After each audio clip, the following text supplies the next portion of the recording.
Hello guys, kami di sini akan membahas tentang materi konsep creating dalam teknologi pendidikan dan penerapannya. Dengan anggota yang pertama ada Anissa Hania, Corina Rifada, dan Rifkoti Ulia Putri Asfi. Di sini kami akan membahas beberapa poin tentang creating dalam teknologi pendidikan. Yang pertama ada kawasan teknologi pendidikan, creating dalam teknologi pendidikan. Yang ketiga ada kawasan creating dalam teknologi pendidikan. Dan yang keempat ada penerapan creating dalam teknologi pendidikan. Dan yang terakhir adalah tingkat kecanggihan dalam membuat media. Oke, langsung saja kita bahas. Yang pertama ada kawasan dalam teknologi pendidikan. Makna kawasan.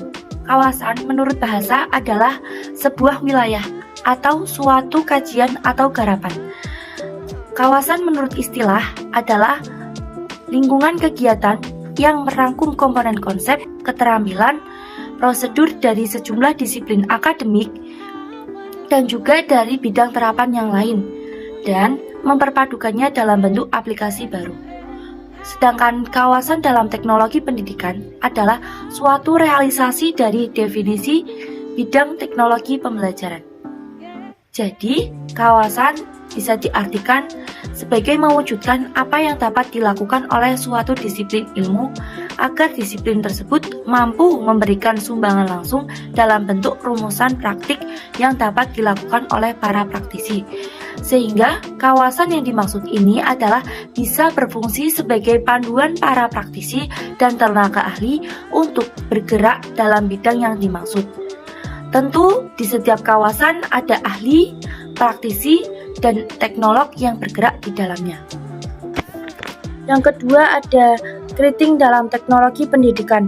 Pengertian creating dalam teknologi pendidikan. Kata creating memiliki arti menciptakan. Jadi, creating teknologi pendidikan merupakan suatu usaha untuk menciptakan teknologi dalam proses belajar mengajar agar dapat memecahkan suatu masalah. Sedangkan makna creating menurut Kamus Besar Bahasa Indonesia adalah membuat atau mengadakan sesuatu yang baru atau belum pernah ada. Teknologi pendidikan merupakan suatu proses yang kompleks, meliputi manusia, prosedur, ide, peralatan, dan organisasi untuk menganalisis masalah-masalah yang menyangkut semua aspek belajar. Selain itu, teknologi pendidikan juga berfungsi merancang, melaksanakan, menilai, dan mengelola pemecahan masalah tersebut. Nah, ada beberapa penciptaan teknologi pendidikan yang maju dari waktu ke waktu dan semakin berkembang pesat dan maju. Yang pertama ada menciptakan film.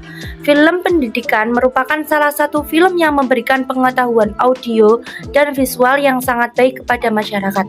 Film pendidikan diciptakan untuk memberikan tontonan yang mendidik sehingga dapat memberikan informasi dan pengetahuan yang bermanfaat bagi masyarakat. Yang kedua ada menciptakan film trip dan slide. Dalam menciptakan film trip ada dua langkah. Yang pertama yaitu membuat konten atau isi untuk slide.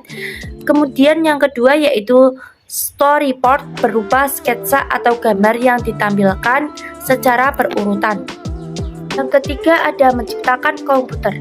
Nah, komputer merupakan hasil teknologi modern yang membuka kemungkinan-kemungkinan besar sebagai alat untuk pendidikan. Akhir-akhir ini, komputer telah dikembangkan dan terbukti manfaatnya untuk membantu guru dalam proses belajar mengajar, serta berfungsi untuk peserta didik dalam proses belajar. Yang terakhir ada menciptakan buku pelajaran berbasis digital. Buku pelajaran sendiri sudah menjadi alat pembelajaran yang paling populer dan banyak digunakan dalam proses belajar mengajar. Terlebih akhir-akhir ini, alat cetak telah memasuki abad super modern, bahkan sudah tersedia dalam buku pelajaran berbasis web atau digital. Jadi dapat disimpulkan, creating dalam teknologi pendidikan adalah menciptakan atau memodifikasi sesuatu teknologi pendidikan yang sudah ada menjadi konsep teknologi yang baru, yang bertujuan untuk memfasilitasi atau mendukung proses pembelajaran. Baik, materi selanjutnya adalah kawasan creating dalam teknologi pendidikan. Kawasan creating dalam teknologi pendidikan meliputi beberapa kawasan. Yang pertama ada kawasan desain, yang kedua ada kawasan pengembangan, yang ketiga ada kawasan pemanfaatan, yang keempat ada kawasan pengelolaan, dan yang terakhir ada kawasan penilaian atau evaluasi. Nah, yang pertama ada kawasan desain. Kawasan desain merupakan proses untuk menentukan kondisi belajar dengan tujuan untuk menciptakan strategi dan produk pada tingkat makro, seperti pelajaran atau modul. Nah, dalam kawasan desain ini meliputi beberapa kawasan. Yang pertama ada desain sistem pembelajaran, yang kedua ada desain pesan, yang ketiga ada strategi pembelajaran, dan yang keempat ada karakteristik pembelajaran. Oke, yang pertama ada desain sistem pembelajaran. Dalam kawasan desain sistem pembelajaran, karena ini sebagai proses menentukan sebuah kondisi belajar dengan tujuan membuat strategi dan produk, maka dapat dinyatakan kegiatan ini sebagai perancangan pembelajaran yang biasa kita sebut dengan RPP, dan sebuah produknya adalah sumber belajar atau media belajar. Dalam pengembangan RPP ini juga harus dipahami oleh pengembang terkait dengan desain sistem pembelajarannya. Jadi kita sebagai pengembang harus benar-benar mengetahui terkait dengan desain sistem pembelajaran yang akan kita berikan kepada peserta didik. Baik, yang kedua ada desain pesan. Dalam penyajian materi pesan isi pembelajaran itu juga harus didesain sedemikian rupa agar ketika materi disampaikan oleh seorang pendidik dapat dipahami oleh siswanya. Nah, yang ketiga ada strategi pembelajaran. Dalam mengembangkan sebuah kondisi belajar yang efektif, seorang guru juga harus memperhatikan dan membuat strategi pembelajaran yang efektif, yang nantinya membuat siswa tertarik dengan pembelajaran yang akan kita berikan. Nah, yang terakhir ada karakteristik pembelajaran. Nah, dalam membuat strategi pembelajaran, pendidik juga harus memperhatikan karakteristik masing-masing siswanya. Strategi mana yang cocok yang akan diberikan kepada siswanya. Jadi kita sebagai seorang pendidik harus memperhatikan karakteristik dari masing-masing peserta didik. Nah, selanjutnya yang kedua ada kawasan pengembangan. Kawasan pengembangan adalah proses penerjemahan fisik yang di dalamnya meliputi beberapa teknologi. Jadi dalam kawasan ini, setelah kita membuat RPP dan desain perencanaan media pembelajaran, dalam kawasan pengembangan ini sudah ada tahapan produksi. Bagaimana sebuah RPP dan rancangan media pembelajaran itu diwujudkan dalam beberapa media. Yang pertama ada teknologi cetak, teknologi audiovisual, teknologi berbasis komputer, dan yang terakhir adalah teknologi terpadu. Baik, yang ketiga ada kawasan pemanfaatan. Kawasan pemanfaatan adalah aktivitas menggunakan proses dan sumber untuk belajar. Jadi kalau tadi kita sudah produksi, selanjutnya adalah hasil pemanfaatan dalam proses pembelajaran yang meliputi yang pertama ada pemanfaatan media, yang kedua ada difusi inovasi. Jadi difusi inovasi itu adalah proses penyampaian informasi. Kalau di lembaga sekolah namanya diklat. Nah, yang ketiga ada implementasi dan institusional. Jadi bagaimana seorang pendidik mengimplementasikan dari sumber belajar yang sudah dibuatnya atau media pembelajaran yang sudah dibuatnya. Yang keempat adalah kebijakan dan regulasi. Baik, yang keempat ada kawasan pengelolaan.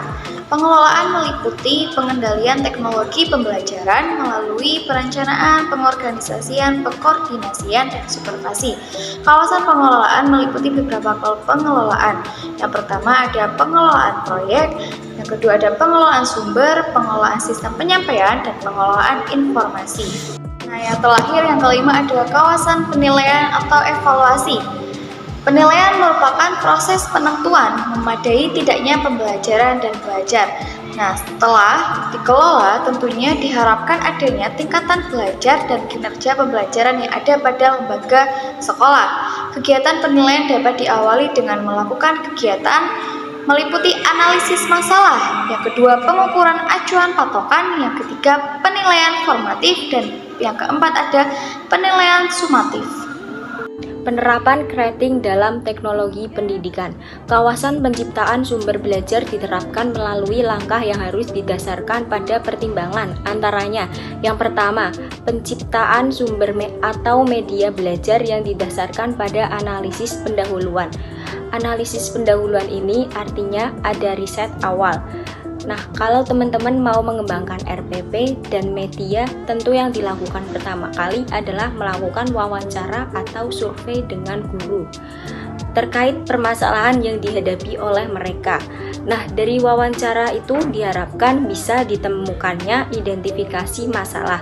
Nah, dari masalah itu kita bisa menganalisis masalahnya, kemudian dicari solusinya. Untuk yang kedua, pesan pembelajaran yang dibuat didorong oleh isi. Artinya, pembelajaran ini dibuat didasarkan tujuan pembelajaran atau isi pembelajaran yang ingin disampaikan. Yang ketiga, strategi pembelajaran yang dibuat didorong oleh teori pembelajaran dan lingkungan belajar.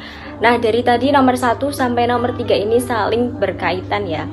Untuk yang keempat, penciptaan sumber belajar atau media diwujudkan dalam bentuk fisik dari teknologi, perangkat keras, perangkat lunak, dan bahan pembelajaran yang disesuaikan dengan kepentingan, guna mempermudah guru dan peserta didik dalam pembelajaran, memperingan usaha belajar, meningkatkan hasil belajar, dan menghemat tenaga serta sumber daya yang ada seperti teknologi cetak, teknologi audiovisual, teknologi komputer, atau penciptaan komputer assisted introducing atau yang biasa disebut CAI, atau pembelajaran berbantuan komputer atau media pembelajaran, dan teknologi terpadu e-learning.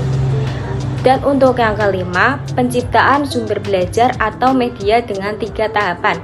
Yang pertama, praproduksi. Yang kedua, produksi, dan pasca produksi.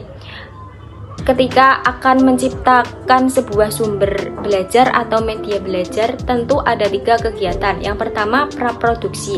Ini sebagai kegiatan awal seperti analisis pendahuluan, tujuan pembelajaran, desain strategi pembelajarannya seperti apa. Dan untuk produksi sendiri, ini pada waktu kita memproduksinya, dan pasca produksi itu setelah kita memproduksi atau hasilnya. Selanjutnya, tingkat kecanggihan dalam pembuatan media. Dalam membuat sumber belajar atau media pembelajaran dapat dilakukan dari yang sederhana sampai pada proses yang sangat kompleks. Unsur kecanggihan media dapat dilihat dari 3 tingkatan, seperti yang pertama, mekanik. Mekanik ini terkait dengan penggunaan aplikasinya. Dan yang kedua, kreatif. Untuk kreativitas dari unsur isinya. Contohnya nih, teman-teman menggunakan sebuah media. Nah, tentu tampilan sebuah media, penyajian alurnya atau skripnya ini kan terkait dengan kreativitas. Nah, itu termasuk kreativitas. Dan yang ketiga, desain terendah. Untuk desain terendah ini seperti warna, penggunaan font, dan yang lainnya.